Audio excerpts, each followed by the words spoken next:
오늘도 이 새벽에 피곤한 몸을 이끌고 이 예배 자리에 나오신 성도님들 한 분 한 분 우리 예수 그리스도의 이름으로 환영하고 축복합니다.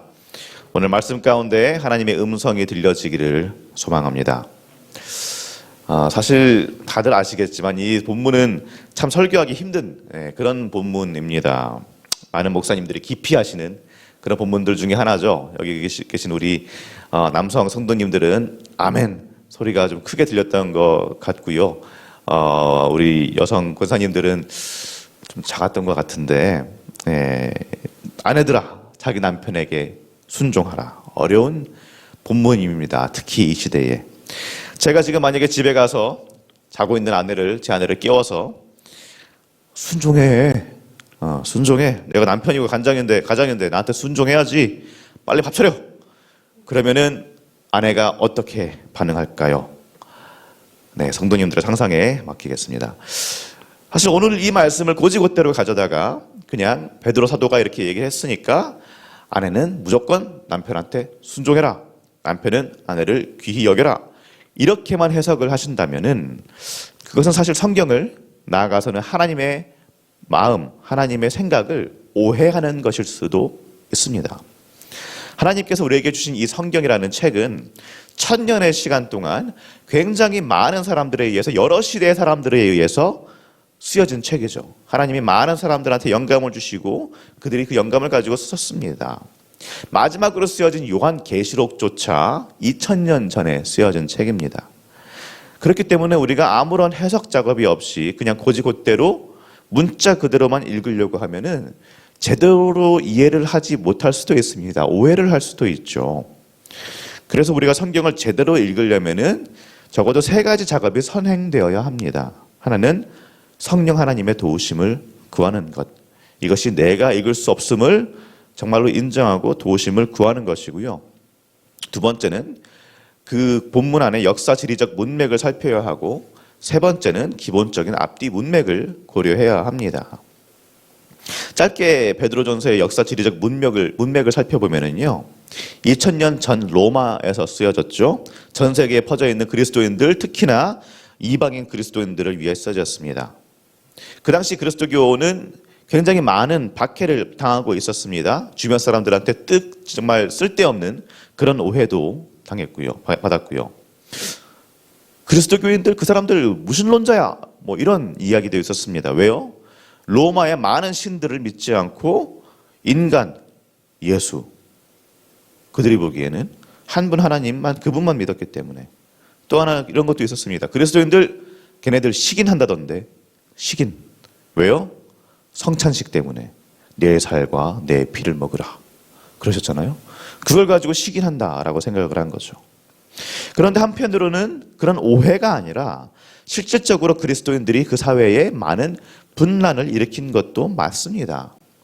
그 당시 로마 제국 사회에서 여성의 인권이라는 것은 존재하지 않는 그런 것이었죠. 결혼 전에는 아버지의 소유물이었고 결혼 후에는 남편의 소유물이었던 것이 그 당시 여성들이었습니다. 그런데 우리 예수님께서는 어떻게 하셨죠? 특히 누가복음을 보면 잘 나옵니다. 여성들을 인정해 주셨습니다. 사회적으로 지탄받는 그런 직업을 가진 여성들도 이해해 주시고 살리셨습니다. 생명을 주셨어요. 초대교회를 보면은요, 여성들도 리더의 위치에 많이 있었습니다. 막달라 마리아도 리더였고요. 사도행전과 바울서신에 나오는 수많은 여성들이 우리는 알고 있습니다. 베베, 클로에, 브루스길라, 루디아 등등 많은 여성들이 리더의 역할을 감당했습니다. 다르게 말하면 그 당시 사회에서 여성들을 아버지와 남편의 소유물의 자리에서 해방시키신 게 우리 예수님이시라는 말입니다. 바울 사도는 갈라디아서 5장 1절에서 이렇게 말합니다. 그리스도께서 우리를 자유롭게 하려고 자유를 주셨으니 그러므로 굳건하게 서서 다시는 종의 멍에를 매지 말라. 아멘. 예수 안에 있는 우리에게는 세상에 알 수 없는 참 자유가 있는 줄로 믿습니다. 아멘. 그런데 노예가 전체 인구의 3분의 1을 차지했던, 그리고 여성을 한낱 소유물로 인식했던 로마 사회에서 이런 정말 참 자유케 하는 능력은 분란을 만들 수밖에 없었습니다. 교회가 한국에 처음 들어왔을 때도 그때도 사실은 마찬가지였죠. 여성 교육이라고는 눈 씻고도 찾아볼 수 없었던 그 옛날 한국에 기독교가 들어오고 여성을 대상으로 한 교육이 시작됐었습니다. 지금도 명문대 중에 명문대인 이화대학 1886년에 선교사 메리 스크랜턴이 설립한 여성 교육 기관이었습니다. 그때 어른들 어떻게 말했을까요? 아니 어디 여자가 학교를 다니냐? 우리 여기 권사님들 중에서도 그런 말을 들어보신 분이 계시지 않을까 싶습니다. 그런데 성도 여러분, 예수의 복음이 선포되는 곳에는요, 해방이 있습니다. 자유가 있고요, 평등이 있습니다. 오늘 우리 그 자유를 충만히 누리시는 우리 성도님들 되시기를 주의 이름으로 축복합니다. 그런데 사도 바울은 또 그렇게 얘기를 하죠. 우리가 분명히 자유하긴 한데, 갈라디아서 5장 13절입니다. 다 같이 한번 읽어볼까요? 형제들아 너희가 자유를 위하여 부르심을 입었으나 그러나 그 자유로 육체의 기회를 삼지 말고 오직 사랑으로 서로 종노릇하라. 아멘. 우리가 자유한 게 맞습니다. 예수 그리스도께서 우리를 자유하게 하신 게 맞습니다. 그런데 그리스도인 된 우리는 오직 사랑으로 서로 종노릇하는 게 그게 맞다는 말입니다. 왜냐? 하나님의 아들이신 그 말씀 그 자체이신 우리 구주께서도 예수께서도 그분께서도 우리를 위하여 종이 되어 주셨기 때문입니다. 이 맥락에서 지금 베드로 사도는 여성들한테 권면하는 겁니다. 어떻게 하라는 겁니까? 결국엔 만약에 악이 있다고 하더라도 선으로 이겨라. 악을 선으로 이기라. 이 말입니다. 폭력과 억압과 차별이 난무하는 이 세상 속에서 예수 그리스도의 평강과 관용과 환대를 살아내라는 말입니다. 세상의 방법으로 세상을 맞닥뜨리지 말고 그 방법으로 살지 말고 죄인된 우리를 위하여서 악한 우리를 위하여서 가장 낮은 이 땅에 오시고 우리를 위하여서 죽으시고 부활하신 그분 예수 그리스도의 방법으로 이 땅을 살아내라는 말입니다. 그것이 우리가 이 세상을 맞대면 하는 그런 방법이 되어야 하고요.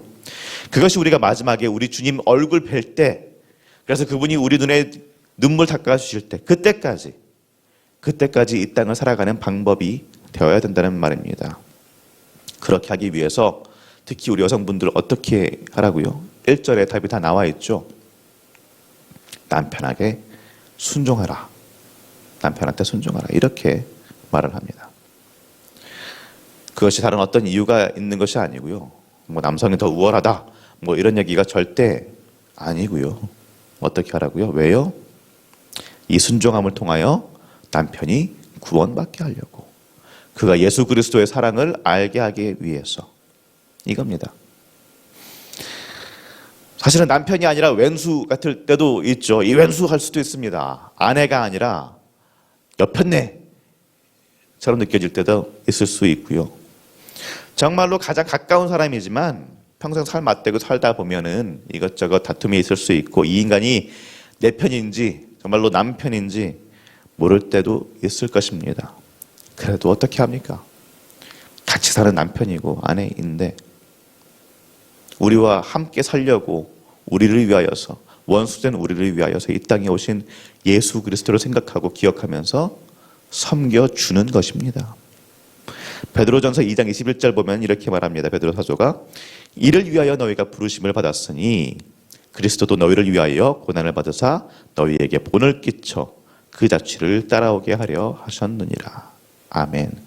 그리스도도 우리를 위하여서 고난을 받으셨습니다. 왜요? 그 본을 보고 우리가 그분을 따라오게 하려고.